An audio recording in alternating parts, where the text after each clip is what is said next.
Welcome to news alerts. Annamayya జిల్లా Galiveedu MPDO కార్యాలయానికి deputy CM Pawan Kalyan వచ్చారు. ఎంపీడీఓ జవహర్ బాబుపై జరిగిన దాడి గురించి సిబ్బందిని అడిగి తెలుసుకున్నారు. అనంతరం అక్కడే పవన్ కళ్యాణ్ మీడియాతో మాట్లాడారు. ఎంపీడీఓపై దాడి జరగడం దురదృష్టకరమని అన్నారు. తలుపులు పెట్టి మరీ ఎంపీడీఓపై ఫైబర్ కుర్చీతో దాడి చేశారని తెలిపారు. తమది భయపడే ప్రభుత్వం కాదని అన్నారు. చాలా కార్యక్రమాలు రద్దు చేసుకుని ఇక్కడికి రావాల్సి వచ్చిందని తెలిపారు. అంతకుముందు కడప ప్రిమ్స్ ఆసుపత్రిలో చికిత్స పొందుతున్న ఎంపీడీఓ జవహర్ బాబును పరామర్శించి ధైర్యం చెప్పారు.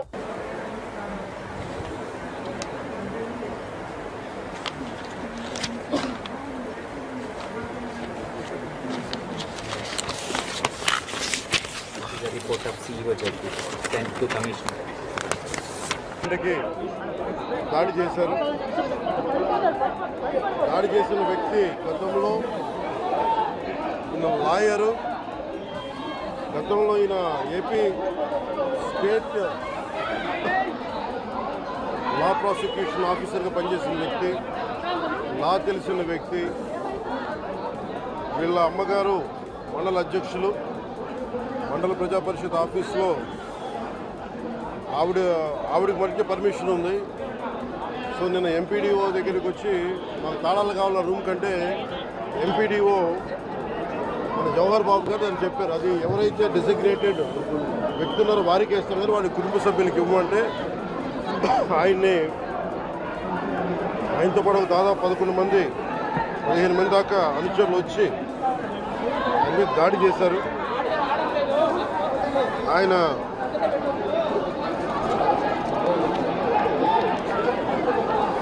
ఇది నాకు నిన్న ఈవినింగ్ ఒక 7 గంటలకు తెలిసింది. 7 గంటలకు తెలిసినప్పుడు నేను వెంటనే అందరూ నన్ను అడిగింది ఏంటంటే ప్రెస్ స్టేట్మెంట్ ఇచ్చేయండి ఇలా కట్టిన అంటే నేను చెప్పాను ఇది దాదాపు 640 పైచులకు మండలాలు మనే. ఎంపీడీఓ అంటే నథింగ్ బట్ ఆయన మండలికి ఆయన కలెక్టర్ స్థాయి వ్యక్తి. అలాంటి మండలానికి సంబంధించి మొత్తం ఆయన ఇన్ఛార్జ్ దాన్ని డెవలప్మెంటల్ ఆఫీసర్ ఆయన. అలాంటి వ్యక్తి మీద రూమ్ని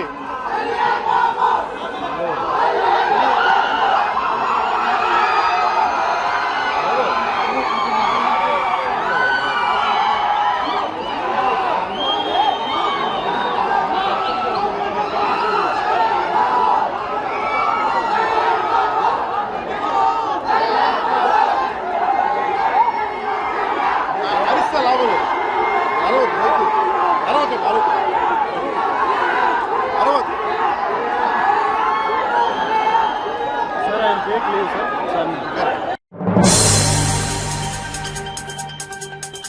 ఏపీలో జరిగిన రేషన్ బియ్యం అక్రమాలపై ప్రభుత్వం దూకుడుగా వ్యవహరిస్తోంది. తాను కేసులకు భయపడి ఎక్కడికి పారిపోలేదని వైసీపీ నేత మాజీ మంత్రి పేర్ని నాని అన్నారు.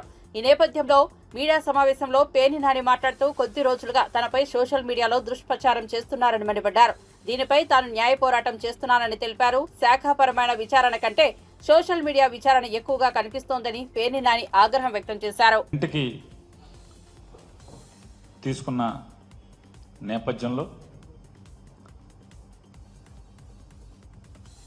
దాంట్లో వచ్చినటువంటి బియ్యం నిల్వల్లో షార్టేజీ దాని మీద గడిచిన 10వ తారీఖు నుంచి ఇప్పటి వరకు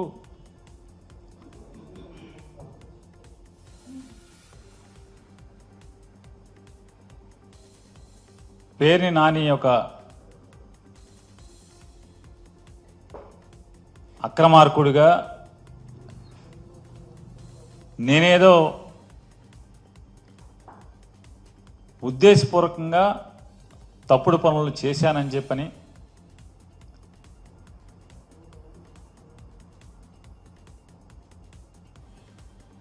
పోలీస్ ఇన్వెస్టిగేషను డిపార్ట్మెంటల్ ఇన్వెస్టిగేషన్ కంటే కూడా మీడియా, సోషల్ మీడియా అత్యుత్సాహంతో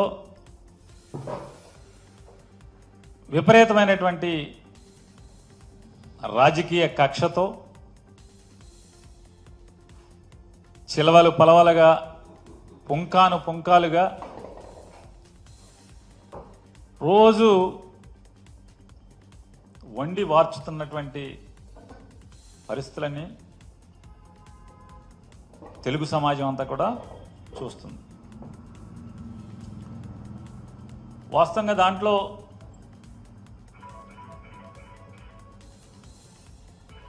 ఆవిడ నిర్మాణం చేసి రెంట్కి ఇచ్చినప్పటికి కూడా ఉన్నది ఒకటే godown.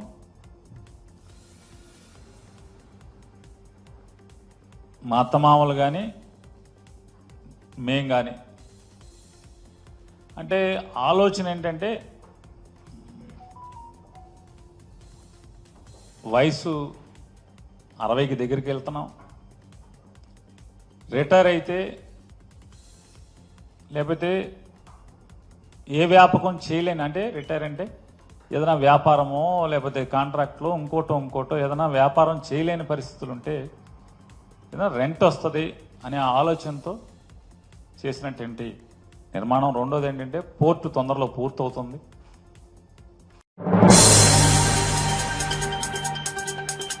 Andhra Pradesh deputy CM Pawan Kalyan పై వైసీపీ మాజీ ఎమ్మెల్యే శ్రీకాంత్ రెడ్డి ఫైర్ అయ్యారు. ఈ నేపథ్యంలో వైసీపీ మాజీ ఎమ్మెల్యే గడికోట శ్రీకాంత్ రెడ్డి స్పందించారు. ఎంపీడీఓ రెచ్చగొట్టడంతోనే సమస్య పెద్దదైందని పేర్కొన్నారు. డిప్యూటీ సీఎం వాస్తవాలు తెలుసుకుని మాట్లాడాలని ఫైర్ అయ్యారు. అసలు ఘటన జరగకముందే టీడీపీ నేతలు అక్కడికి ఎలా వెళ్లారని ప్రశ్నించారు. ఈ ఘటనపై పూర్తి స్థాయిలో విచారణ చేపట్టాలని కోరారు. నిజాలు తేలిన తర్వాతే వ్యక్తులపై చర్యలు తీసుకోవాలని డిమాండ్ చేశారు శ్రీకాంత్ రెడ్డి. నిర్లక్ష్యంగా వాళ్ళకు డబ్బులన్నీ ఉన్నాయి, పంటలు వచ్చినాయి, ఎందుకు చనిపోయారు అన్నటువంటి రీతిలో, అవమానకర రీతిలో తను మాట్లాడడం నిజంగా ఆశ్చర్యాన్ని కలిగించింది. మరి పవన్ కళ్యాణ్ గారు వైసీపీ నాయకులు ప్రమేయం ఏదో ఉంది అని చెప్పి ఎక్కడన్నా వస్తే పరిగెత్తుకుంటూ వస్తారే,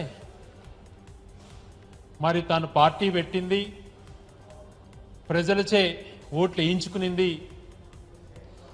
కేవలం వైసీపీని ప్రశ్నించేదే నా తత్వము అన్నటువంటిది తను కొనసాగించుకుంటున్నాడు. అలాగైతే తనను జనసేన పార్టీ అన్నటువంటిది మార్చుకొని నేను కేవలం కరెక్ట్ అయినా కూడా తప్పైనా కూడా కేవలం వైసీపీని మాత్రమే ప్రశ్నిస్తాను, అది అధికారంలో ఉన్నా ప్రతిపక్షంలో ఉన్నా అన్నటువంటిది ఉంది కాబట్టి ఆ పార్టీని కేవలం వైసీపీని విమర్శించేటువంటి పార్టీ అని పేరు మార్చుకుంటే మంచిదేమో అని అనిపిస్తూ ఉంది. ఎందుకు ఈ విషయాలు చెప్తున్నానంటే కూటమి ఏర్పడినటువంటి 7 నెలల క్రితం ఏర్పడినటువంటి 2-3 రోజుల్లోనే వినుగొండలో నడి రోడ్లో ఒక వ్యక్తిని దారుణంగా నరికి చంపుతున్న రోజు తను ఏంటి అని అడగలేదు, వాళ్ళ కుటుంబం పరిస్థితి ఏంది అని అడగలేదు. 9 సంవత్సరాల మైనర్ బాలిక, బీసీ మైనర్ బాలిక నందికొట్కూరులో దారుణాది దారుణంగా రేపుకు గురై చంపేస్తే 7 నెలలు గడుస్తున్నా ఇంతవరకు ఏమైంది అని చెప్పి ఆ కుటుంబాన్ని పరామర్శించడానికి ప్రయత్నం చేయలేదు, దాని విషయాలు కూడా బయటికి చెప్పట్లేదు. మరి ఎన్నికల ముందున సుగాలి ప్రీతి విషయం పెద్ద సెంటిమెంటల్గా మాట్లాడారు, మరి ఈరోజు దాని గురించి ఏమైందో చెప్పలేకున్నారు. మరి అదే రకంగా ఈరోజు ఎక్కడైతే పరామర్శకు వచ్చాడో రిమ్స్ హాస్పిటల్ కడపకు, అక్కడే ఒక బాలిక దారుణంగా బద్వేల్లో కిరోసిన్ పోసి చంపారు, పెట్రోల్ కిరోసిన్ పోసి. ఆ పాప అక్కడే కన్ను మూసింది రిమ్స్లో. ఆ కుటుంబ పరిస్థితి ఏంది అని చెప్పి ఆలోచన చేయలేదు. మరి కాకినాడలో స్వయాన నేను ఎప్పుడు పవన్ కళ్యాణ్ గారు ఒక మాట అంటుంటారు, ఈరోజు కూడా పదే మాట్లాడు. 15వ శతాబ్దం నుంచి రాష్ట్రం ఏర్పడే వరకు జరిగిన సంఘటనల ఆధారంగా తెలంగాణ చరిత్రపై త్వరలోనే వెబ్ సిరీస్ రూపొందిస్తున్నట్లు సినీ దర్శకుడు శంకర్ తెలిపారు. మంచిర్యాల జిల్లా మందమర్రిలోని గఫూర్ దర్గాను ఆయన దర్శించుకున్నారు. అనంతరం స్థానిక వెంకటేశ్వర స్వామి ఆలయంలో ప్రత్యేక పూజలు నిర్వహించారు.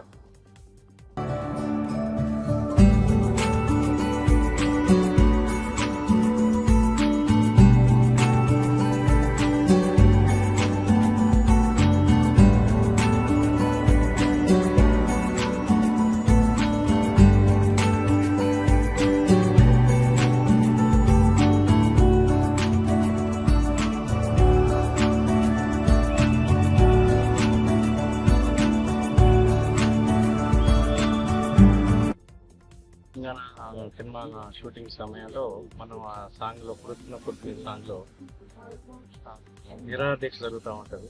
తెలంగాణ తల్లి నిరాహార దీక్ష మొత్తం వచ్చినప్పుడు మన కల్చర్, తెలంగాణ సంస్కృతి అంతా, మన పీర్ల పండుగ ఇవన్నీ కూడా చాలా ప్రాముఖ్యమైనవి కాబట్టి ఆ ప్రాముఖ్యతను చెప్పాలి.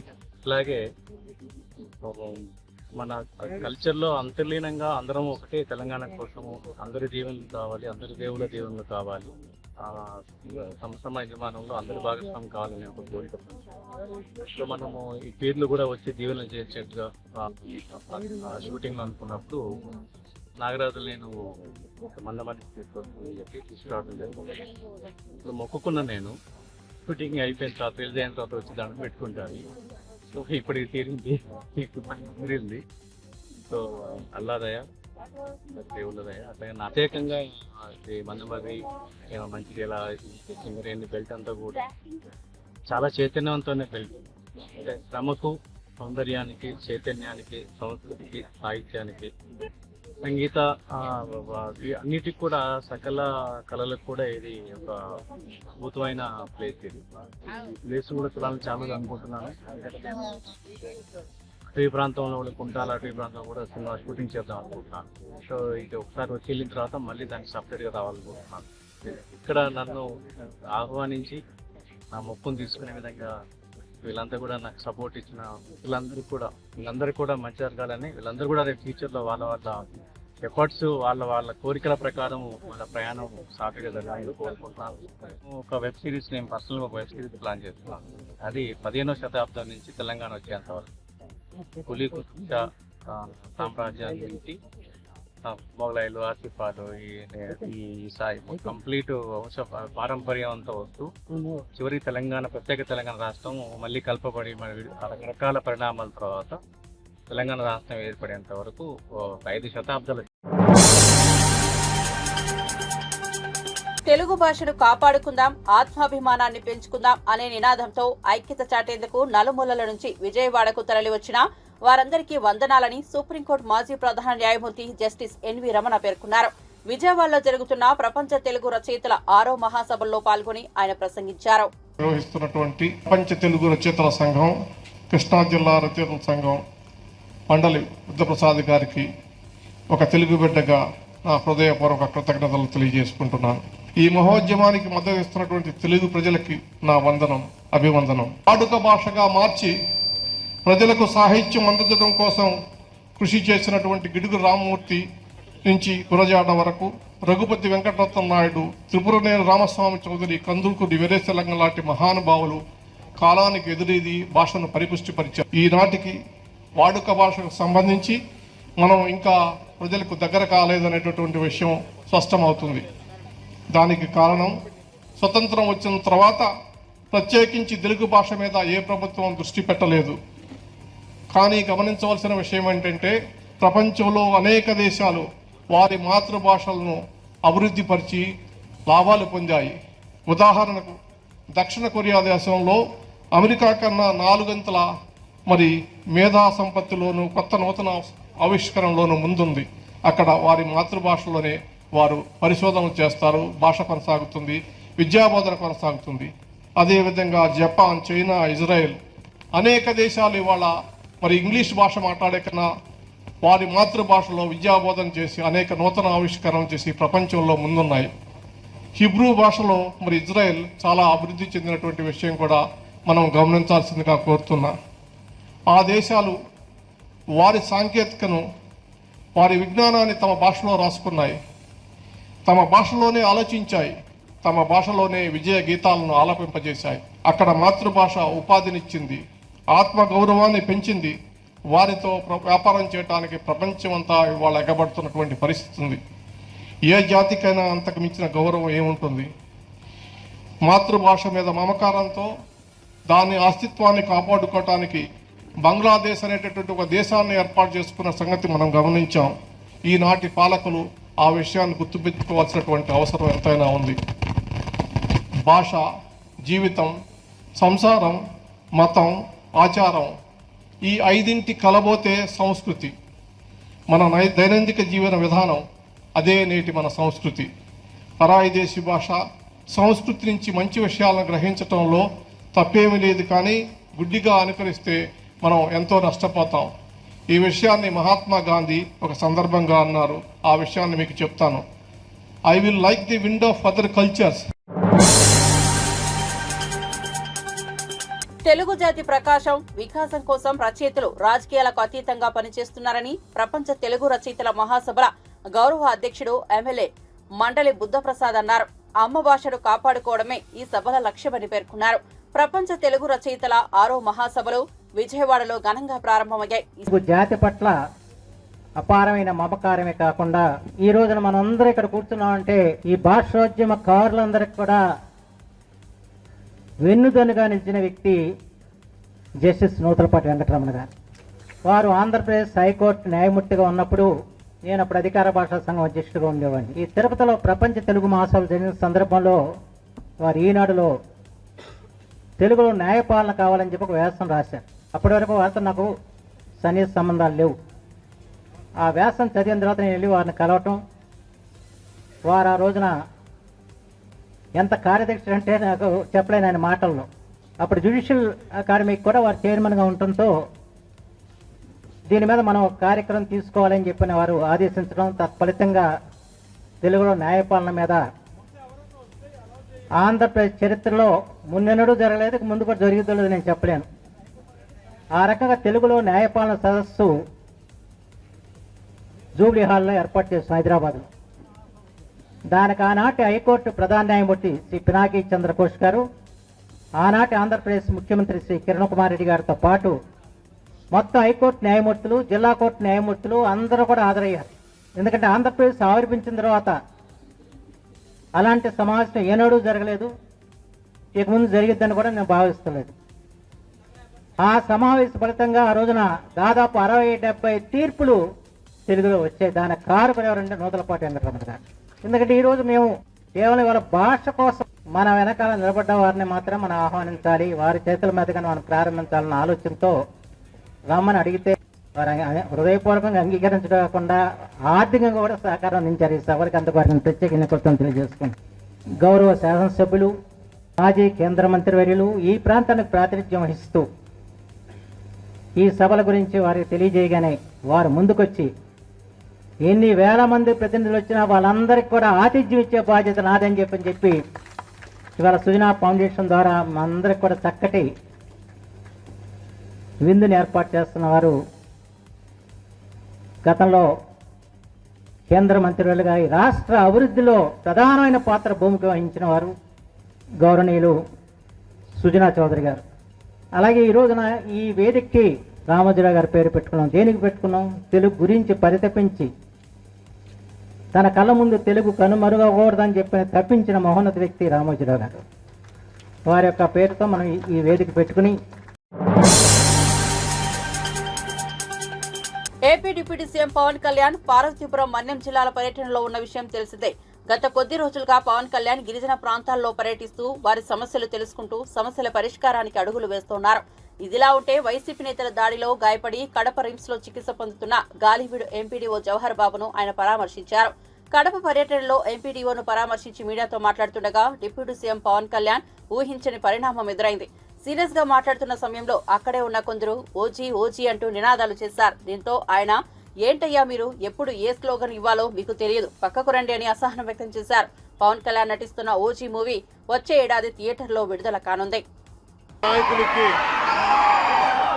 వైసీపీ నాయకులకి 11 సీట్లు ప్రజలు పరిమితం చేసినా కానీ ఇంకా అహంకారం చావాలా. మీ అహంకారం తగ్గే వరకు మిమ్మల్ని వదలం. మీరు ఇష్టానికి మాట్లాడిన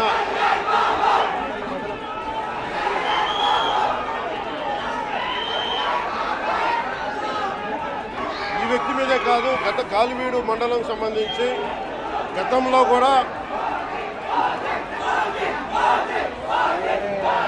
ఏంటా మీరు ఎప్పుడు ఏ స్లోగన్ ఇవ్వాలో మీకు తెలియదు. అక్కరండి ఈ వ్యక్తి మీదే కాదు, గత గాలివీడు మండలం సంబంధించి గతంలో కూడా ఏంటా మీరు ఎప్పుడు ఏ స్లోగన్ ఇవ్వాలో మీకు తెలియదు. అక్కడండి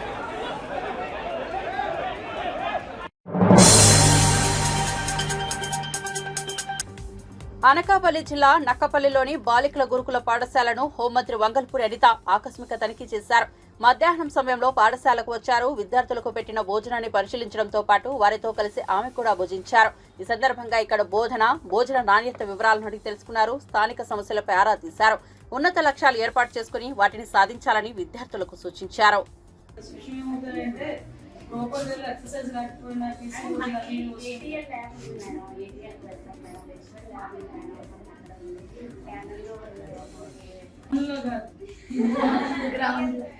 నాంది ఫౌండేషన్ వాళ్ళు స్పెషల్ గా ఒక ముగ్గురు టీచర్లు కూడా వేశారు.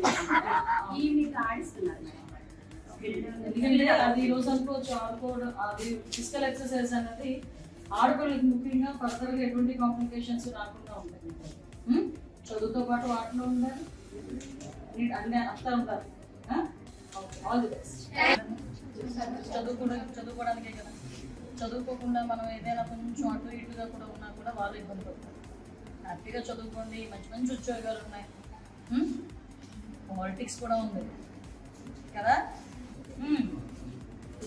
మీరు చక్కగా డిగ్రీకి వచ్చే టైంకి డిస్ట్రిక్ట్ వస్తుంది. ఫస్ట్ ఆఫ్ ఆల్ ధైర్యంగా ఉండండి. ఇక్కడ నుంచి వెళ్ళేటప్పుడు గోల్తో వెళ్ళాలి. పెళ్లి చేసుకుందాం గోల్ కాదు, మంచి ఉద్యోగం రావాలి, అంతవరకు చదువుకోవాలి. పేరెంట్స్ మిమ్మల్ని ఇక్కడ వచ్చి కూర్చోబెట్టి మిమ్మల్ని చదివించుకుంటున్నారంటే వాళ్ళు చాలా బాధపడతారు మీరు దూరంగా ఉన్నందుకు. అవునా? అంతే కదా, అమ్మ నాన్న కూడా బెంగపడతారు కదా. అవునా?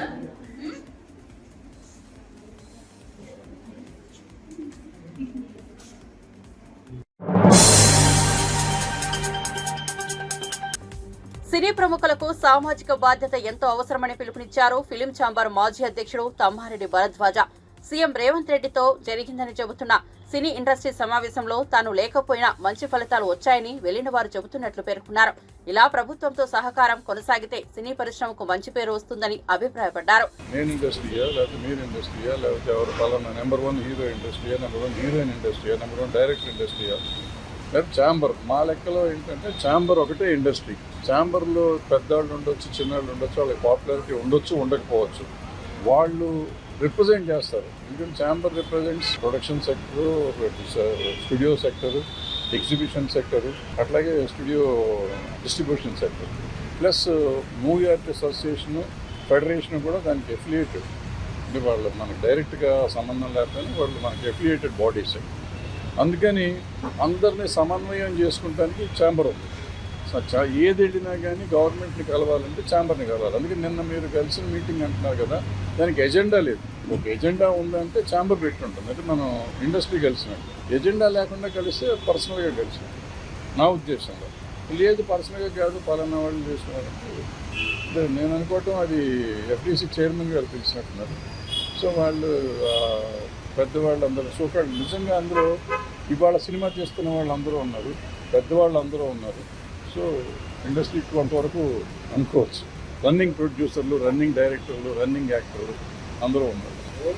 వాళ్ళు మాత్రమే వెళ్ళారనేది ఒక పేరు చెప్పకుండా అదే చెప్పాను. ఇండస్ట్రీకి గవర్నమెంట్ మధ్య బాగా దూరం పెరిగింది. ఇటీవల జరిగిన కొన్ని ఇన్సిడెంట్స్ వల్ల ఆ దూరాన్ని తగ్గించుకోవడం కోసమే వీళ్ళందరూ అక్కడికి వెళ్ళారు. అదే నేను కూడా అదే అనుకున్నాను. అంటే వెళ్తే మంచిదే కదా. ఇప్పుడు నేను ఆల్రెడీ మొన్న పెట్టిన వీడియోలో పెట్టాను. పెద్దవాళ్ళంతా వెళ్ళి ముఖ్యమంత్రి గారితో మాట్లాడి చేసుకోవాలనుకున్నాను. దానికి వెళ్తున్నారు, సెట్ అయిపోతున్నాను అనుకున్నాను. నిజంగా సెట్ అయిపోయింది. ఆ ఇష్యూ వరకు అయితే సెట్ అయిపోయింది. వీళ్ళు మాట్లాడారా మాట్లాడలేదా అనేది పక్కన పెడితే ఇష్యూ సెటిల్ అయిపోయింది. దాని గురించి ఎవరు వీళ్ళు కానీ వాళ్ళు కానీ మాట్లాడకూడదు అనే నిర్ణయం తీసుకున్నట్టున్నారు. ఇది మాట్లాడదు. ఎందుకంటే ఇట్స్ ఇన్ ద కోర్టులో తేల్చుకుంటాం అనేది వాళ్ళకి వీళ్ళకి ఒక క్లారిటీ వచ్చేసింది, గవర్నమెంట్కి కానీ ఈ పార్టీకి కానీ. సో ఇక దాని గురించి క్లోజ్ అయిపోయింది. ఓ సంతోషం ఏంటంటే ఆ గొడవ వదిలిపోయింది కదా, ఇంకే గొడవ పక్కలో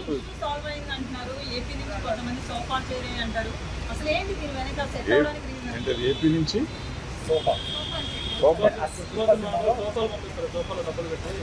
నేను చూడ సినిమా చూడలేదు. మన ఊరిలో తెలియని అడిగితే నాకు కంగారు పడతాం. ఇప్పుడు రేవంత్ రెడ్డి గారు గద్దర వర్షాన్ని ప్రకటించారు. ఆ పేరు ఇష్టం లేకనే చాలా మంది దూరంగా ఉన్నారు ప్రభుత్వానికి, అసెంబ్లీకి రామని చెప్పి. ఎవరు దూరంగా ఉన్నారు, ఎవరి దగ్గరగా ఉన్నారు? ఇప్పుడు నేను అందరూ అసెంబ్లీకి వెళ్తుండగా మాజీ మంత్రి బొత్స సత్యనారాయణ ఎదురుపడగా సంస్కారంతో నమస్కారం పెడితే దుష్ప్రచారం చేస్తారా అని మంత్రి కొండపల్లి శ్రీనివాస్ ఆవేదన వ్యక్తం చేశారు. బొత్స సత్యనారాయణకు సంస్కారంతో నమస్కారం పెడితే దుష్ప్రచారం చేస్తారా అంటూ ఆగ్రహం వ్యక్తం చేశారు.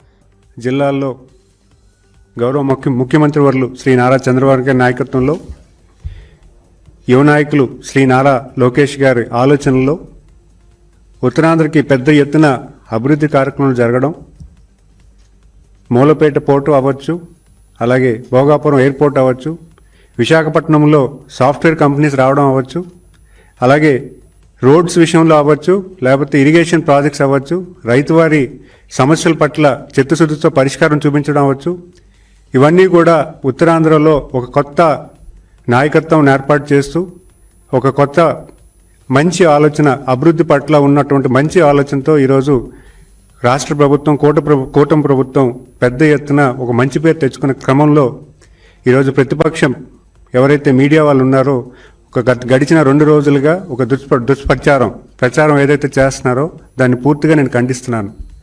ఏదైతే వాస్తవాలు లేకుండా పూర్తిగా న్యూస్ ఏదైతే పబ్లిష్ చేస్తున్నారో, ఒక సోషల్ మీడియాలో మొదలైన న్యూస్ని వ్యతిరేకించి ఒక పెద్ద ఎత్తున దాని సెన్సేషన్ క్రియేట్ చేస్తూ యువ నాయకత్వాన్ని అలాగే జిల్లాలో ఏర్పడినటువంటి ఈ కొత్త నాయకత్వాన్ని బలహీనం చేద్దామన్న ఆలోచనతో ఈరోజు ఒక దుష్ప్రచారం చేస్తున్నారు. ముఖ్యంగా ఆ రోజు జరిగిన విషయం ఏంటంటే, ఈ అసెంబ్లీ నవంబర్ 11వ తారీఖున జరిగింది. ఆ అసెంబ్లీకి వెళ్తున్న క్రమంలో శాసనసభ్యులతో పాటు నేను కూడా కూర్చోవడం జరిగింది. అప్పుడే వచ్చిన ఆ బొత్స సత్యనారాయణ గారిని చూడంగానే అందరూ లేచి పలకరించారు. అది సంస్కారంతో పలకరించింది తప్పించి అక్కడ జరిగినటువంటిది ఏ క్రమం కూడా వాళ్ళు చెప్పినటువంటి పూర్తి స్థాయిలో అసత్య ప్రచారాలు తప్పించి దాంట్లో ఎటువంటి సత్యం లేదని నేను తెలియజేసుకుంటున్నాను. ఈరోజు ఉత్తరాంధ్ర జిల్లాల్లో మంచి వాతావరణం, కుటుంబ పరిపాలన నుంచి కూటమి పరిపాలనలోకి వచ్చాం. మీరు చూసుకుంటే గడిచిన 20 సంవత్సరాల్లో కుటుంబ పరిపాలనని పెద్ద ఎత్తున వాళ్ళు ప్రోత్సహించి విజయనగరం జిల్లాలో పెద్ద ఎత్తున వాళ్ళ తాలూకా కుటుంబ సభ్యులే ఒక్కొక్క కాన్స్టెన్సీ తీసుకొని వాళ్ళు నిలబడడం కానీ, లేకపోతే వాళ్ళ తాలూకా మనిషి నిలబట్టి పూర్తి స్థాయిలో భూదందాలు అవ్వచ్చు, లేకపోతే ఇసుక దందాలు అవ్వచ్చు, లేకపోతే లిక్కర్ దందాలు అవ్వచ్చు, పూర్తి స్థాయిలో వాళ్ళు కుటుంబ పరిపాలన చేసిన తరుణంలో ఈరోజు ప్రజానికం, విజయనగరం జిల్లాలో ప్రజానికం అందరూ కూడా ఏకమై ఈరోజు మొత్తం వాళ్ళెవరిని కూడా గెలిపించకుండా కూటమి ప్రభుత్వం నిలబెట్టిన క్యాండిడేట్స్ని ఈరోజు ఏకతాటిగా గెలిపించిన ఈ క్రమంలో మీరు ఆలోచన చేస్తే వాళ్ళ తాలూకా పరిపాలన, వాళ్ళ తాలూకా లీడర్షిప్ని పూర్తిగా నిర్వీర్యం చేసే క్రమం మొదలైందని చెప్పుకోవాలి. దాన్ని తట్టుకోలేక ఈరోజు ప్రతిపక్ష మీడియాలు వాళ్ళని బలపరచడానికి ఈరోజు మమ్మల్ని బలహీనం చేసే ప్రయత్నం చేస్తున్నారు తప్పించి ఇక్కడ పోరాడుతూ వస్తున్నాం, అలాంటిది వారిని కాకాబట్టామనడం అసత్య ప్రచారమేనని మంత్రి కొండపల్లి శ్రీనివాస్ వెల్లడించారు. మాకు ప్రతిపక్షమైన వారి కాళ్లకు దండాలు పెట్టాల్సిన అవసరం మాకేమొచ్చిందని మంత్రి కొండపల్లి శ్రీనివాస్ ప్రశ్నించారు. భద్రాచలంలోని శ్రీ సీతారామచంద్రస్వామి వారికి 40 లక్షల విలువైన రత్నాలతో పొదిగిన కవచాలను కానుకగా సమర్పించారు. హైదరాబాద్ కు చెందిన పిన్నమనేని బాలమురళీకృష్ణ, శాంతి దంపతులు ఈ కానుక అందించారు. రాగిపై బంగారు పూత పూసి రత్నాలు పొదిగిన కవచాలను తమిళనాడులో ప్రత్యేకంగా తయారు చేయించారు. ఈ కవచాలకు ఆలయ అర్చకులు ప్రత్యేక పూజలు నిర్వహించారు. ప్రధాన ఆలయంలోని లక్ష్మణ సమేత సీతారాముల మూలమూర్తులకు ఈ కవచాలను అలంకరించనున్నారు.